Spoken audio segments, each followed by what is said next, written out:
नमस्कार दोस्तों, मैं डॉक्टर आशुतोष वशिष्ठ हर्ष आयुर्वेदा में आपका स्वागत करता हूं।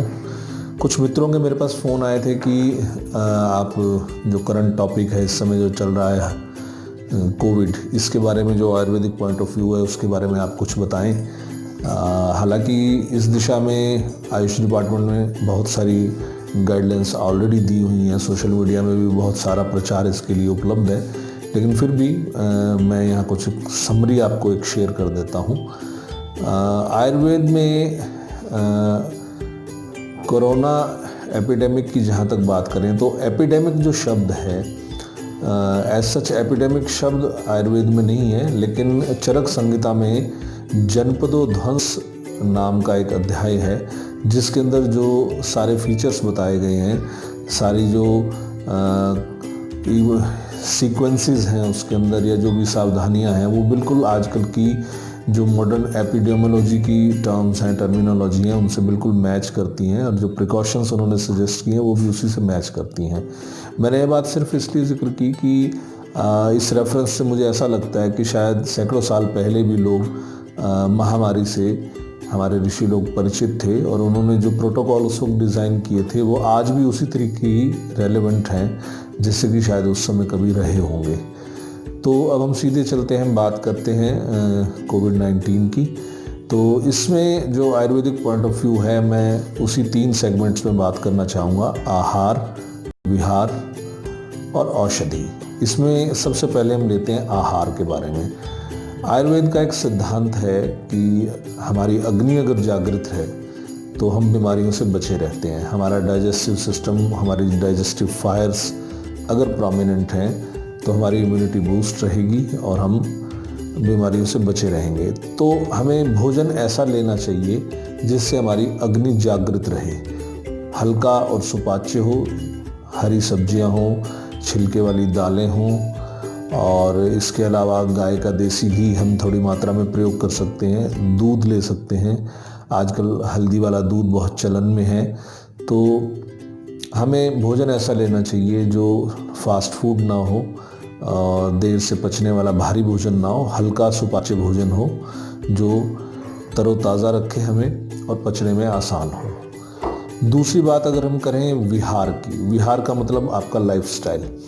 अपने लाइफस्टाइल में हमें क्या चेंजेस करने चाहिए, कैसा रखना चाहिए, इस दिशा में सबसे पहले मैं कहूँगा कि आप सुबह उठें, उठ करके प्राणायाम ज़रूर करें। फ्रेश होने के बाद 4 तरह के प्राणायाम करने ज़रूरी हैं, जिसमें कपालभाति कम से कम 10 मिनट, अनुलोम विलोम कम से कम 10 मिनट, भस्त्रिका 5 मिनट और उसके बाद उद्गीत और भ्रामरी।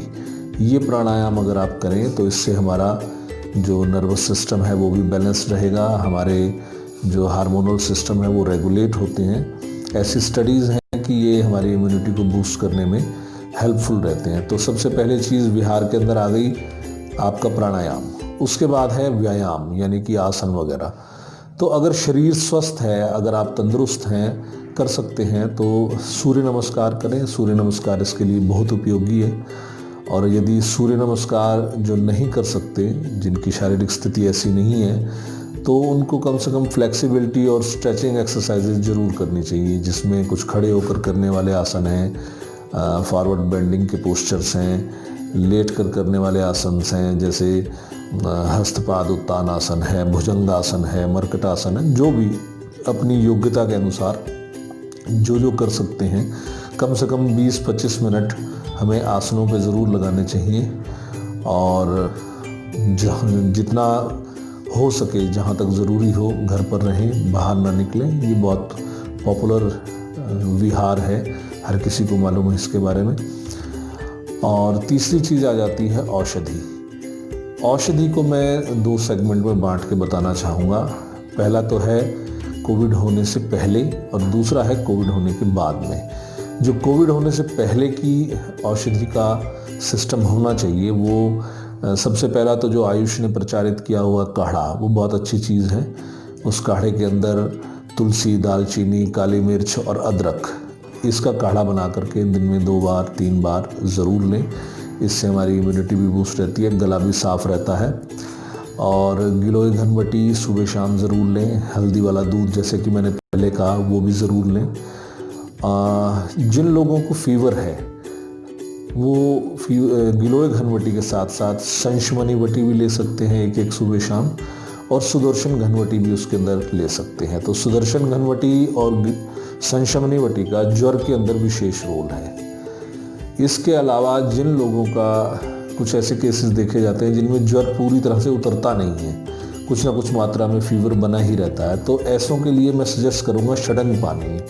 षडंग पानी एक विशेष प्रकार का काढ़ा है, आयुर्वेद में बताया गया, जो फीवर को उतारने के लिए बहुत उपयोगी है। इसके अंदर 6 इंग्रेडिएंट्स हैं जो आसानी से मार्केट में मिल जाते हैं, जो आयुर्वेदिक स्टोर्स हैं, तो आप नोट कर सकते हैं। इसके अंदर है मुस्ता, उशीर, चंदन, परपट, शुंठी और उदिच्य। ये 6 इंग्रेडिएंट्स जो हैं ये लगभग समान मात्रा में लेकर के हम इसका चूर्ण बना करके रख सकते हैं, और उसके बाद 10 ग्राम चूर्ण लेकर के उसको लगभग 16 गुना पानी के अंदर हमें इसको बॉयल करना है, और जब वो हाफ रह जाए तो उसे उतार कर छान कर ठंडा कर लें। ये आपका षडंग पानी तैयार है। इसको आप दिन में 3 बार 4 बार 4-4 चम्मच 5-5 चम्मच करके ले सकते हैं। ये फीवर उतारने के लिए बहुत अच्छी चीज़ है। तो ये तो प्रोटोकॉल हो गया बिफोर कोविड या ड्यूरिंग कोविड। अब जो कोविड से रिकवर कर चुके हैं उनको बहुत सारी प्रॉब्लम्स कुछ लोगों को फेस करनी पड़ती हैं। वीकनेस है, जैसे लेथार्जी है, या लगता है कि जैसे शरीर में जान नहीं है, ऐसे बहुत सारे केसेस देखने को मिलते हैं। तो उसके लिए जो आयुर्वेद का प्रोटोकॉल है वो भी बहुत सरल है। इसमें आप अश्वगंधा चूर्ण का प्रयोग कर सकते हैं, 1 से 3 ग्राम दिन में 2 बार लें कम से कम। और इसके अलावा च्यवनप्राश का इसके अंदर बहुत अच्छा रोल है। च्यवनप्राश अगर आप लें तो 10 ग्राम ज़रूर लें दिन में, 2 डिवाइडेड डोजेज में ले सकते हैं, आधा आधा करके, या इकट्ठा भी ले सकते हैं। उसके बाद थोड़ा गर्म पानी या गर्म दूध का सेवन कर सकते हैं। च्यवनप्राश में कुछ स्पेशल च्यवनप्राश भी मार्केट में अवेलेबल हैं जो स्वर्ण युक्त हैं, अभ्रक युक्त हैं, उनका और भी अच्छा इफेक्ट रहता है। जिसमें मैं अगर नाम लूँ तो एक स्वामला है, बहुत अच्छा रिजल्ट रहेगा उसका भी। तो च्यवनप्राश साधारण भी ले सकते हैं, और लेना चाहे तो स्वर्ण युक्त भी ले सकते हैं।